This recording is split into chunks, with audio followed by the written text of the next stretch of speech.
শুভ জন্মাষ্টমীর সবাইকে শুভেচ্ছা জানাই।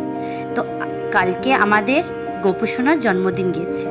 আমরা গোপুসোনাকে কিভাবে অভিষেক করাই সেটা তোমাদেরকে দেখাবো আজকে।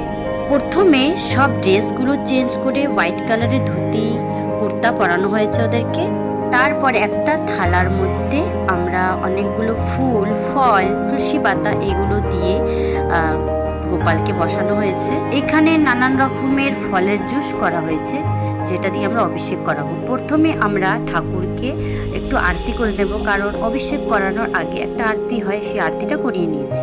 তারপর চন্দনের ফোঁটা, একটা সেন্ট আছে সেই ফোঁটা, কারণ সব পুরো সেন্ট দিয়ে স্নান করলে মানে চন্দ্রামৃত প্রসাদটা খুবই সেন্ট দেয়, সেই জন্য আমরা চন্দনের ফোঁটা দিয়েছি। প্রথমে দই মাখিয়ে নিয়েছি পুরো অঙ্গে গোপালের।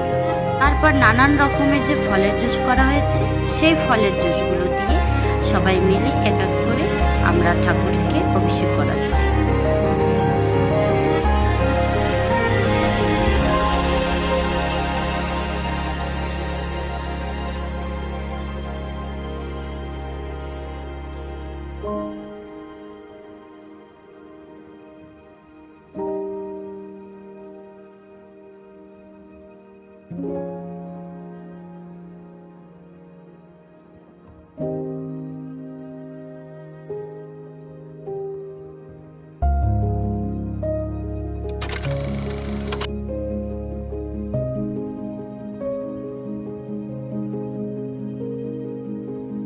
তো তোমরা দেখতেই পাচ্ছ, তো আমরা এক এক করে ঠাকুরকে স্নান করিয়েছি আর তোমার অভিষেক, স্নান তো নয়, অভিষেক করাচ্ছি।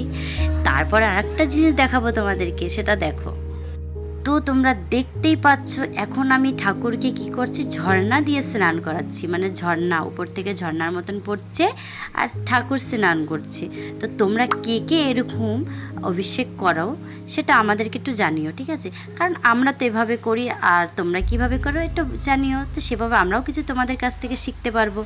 তো তোমাদের এই ভিডিওটা কেমন লেগেছে জানিও। তারপর আমার গোপুসোনা পুরো রেডি, হ্যাঁ পুরো রেডি, নতুন ড্রেস পরে।